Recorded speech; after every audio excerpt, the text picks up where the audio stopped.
এগুলো হলো কিছু খালি তেলের ড্রাম।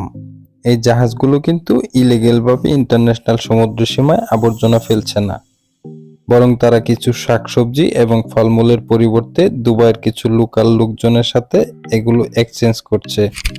এই মুহূর্তে কিছু লোকাল লোকজন অনেক পরিমাণ ফলমূল নিয়ে এসেছে এবং বিনিময়ে তাদের কাছ থেকে 50টা খালি ড্রাম চাইছে।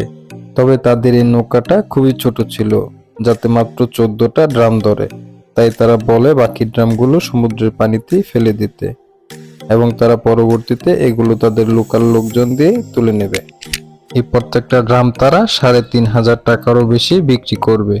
কিন্তু এগুলো যদি কার্গো শিপটা বন্দরে নিয়ে যেত, তাহলে এগুলি শুধুমাত্র আবর্জনা হিসেবে ট্রিট হতো। উল্টো এই আবর্জনা ফেলার জন্য তাদের কাছ থেকে এক্সট্রা চার্জ নেওয়া হতো।